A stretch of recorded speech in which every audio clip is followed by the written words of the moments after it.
नमस्कार साथियों, अखिल agriculture YouTube channel में आप सभी का स्वागत है।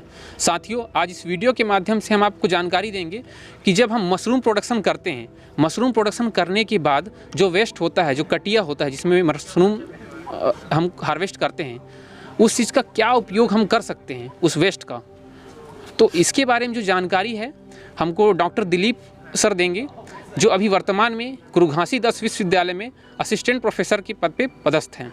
हाँ, देखिए, आप लोग को जान के बड़ा हैरानी होगी कि हम लोग जब मशरूम उगाते हैं और उसका जब वेस्ट आता है उसको हम लोग फेंक देते हैं, उसको वेस्ट ही मान लेते हैं। लेकिन ये हमारे लिए बहुत ही उपयोगी है, हमारे वातावरण के लिए बहुत ही उपयोगी है। जब हम मशरूम की खेती से जुड़े हुए हैं, जब हम मशरूम उगा रहे हैं और मशरूम जब पूरी तरीके से हम हार्वेस्ट कर ले और उसके बाद जो उसका जो मशरूम का जो गोला बचा हुआ है, जो हमारा कटिया बचा हुआ है, जो हमारा बॉल बचा हुआ है, उसको हम किस प्रकार से खाद के रूप में इस्तेमाल कर सकते हैं।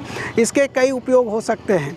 पहला उपयोग ये है कि अगर आपके पास गाय भैंस है, जानवर हैं, तो आप उसको डायरेक्ट खिला सकते हैं, क्योंकि आप जानते हैं कि इसमें हाई मात्रा में बहुत ही ज़्यादा मात्रा प्रचुर मात्रा में प्रोटीन पाई जाती है। तो इसका इस्तेमाल आप अपने जो कैटल्स है, अपने जो जानवर है, उसको खिलाने के लिए आप इस्तेमाल कर सकते हैं, उसके चारे के रूप में। दूसरा, अगर आपके पास जानवर नहीं है तो उसका इस्तेमाल आप कैसे कर सकते हैं?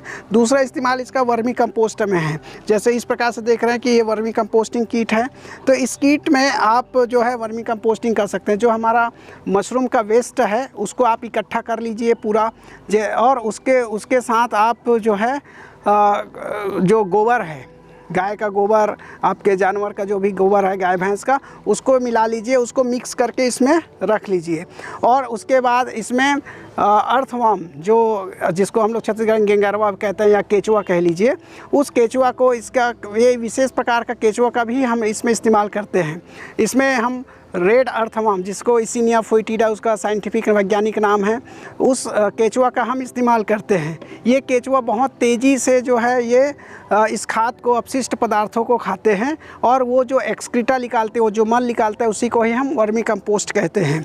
तो उस वर्मी कंपोस्ट में जो पोषक तत्व की मात्रा है वो बहुत ज़्यादा होती है। आपको बता दें कि गोबर की खाद को, जिसको हम लोग FIM भी कहते हैं, फार्म यार्ड मैन्योर, उसमें सबसे ज़्यादा पोषक तत्व पाए जाते हैं। लेकिन जो हमारे केचुआ खाद है उसमें इनसे भी ज़्यादा मात्रा में पोषक तत्व पाए जाते हैं, और इसमें लगभग 12 प्रकार के पोषक तत्व पाए जाते हैं, जो पौधे के उसके वृद्धि के लिए, विकास के लिए बहुत ही आवश्यक होते हैं।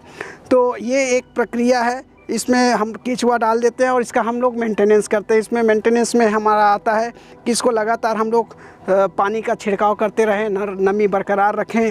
इसमें अगर किसी प्रकार के जो इंसेक्ट आ रहे हों तो उसका हम लोग इसका विशेष ध्यान रखें, और इसको एक छायादार स्थान में बनाएं। तो इस प्रकार से ये लगभग हमारे केचुए की संख्या के ऊपर निर्भर करती है, क्योंकि वो जो भी खाते हैं वो एक्सक्रीट करते हैं, उसी को ही वर्मी कंपोस्ट कहते हैं।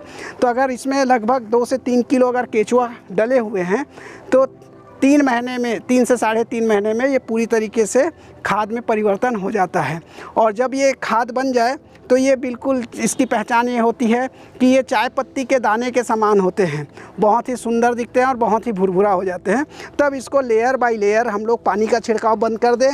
अभी जो पानी डाल रहे हैं, पानी का छिड़काव बंद कर दें, तो ये सूखता चला जाएगा और केचुआ जो है उसके अंदर चला जाएगा। उसके बाद इसको हम लोग इस प्रकार से हार्वेस्ट कर लेंगे और उसको छान के हम लोग जहाँ भी उसको बेचना चाहते हैं बेच सकते हैं। अभी मार्केट में आप इसको कम से कम 15 रुपया किलो में आप ये खाद को भी बेच सकते हैं। तो इस प्रकार से आप देख रहे हैं कि वर्मी कंपोस्ट मशरूम उत्पादन से जो वेस्ट हमको मिला उसका हम लोग कैसे बेस्ट बना रहे हैं। तो ये वेस्ट से बेस्ट बनाने की एक प्रक्रिया है। वर्मी कंपोस्ट इसमें सबसे बेहतरीन माध्यम हो सकता है। तो आपसे भी यही अनुरोध है कि आप जब भी इस प्रकार से वेस्ट हो उसका वर्मी कंपोस्ट के रूप में इस्तेमाल करें। धन्यवाद।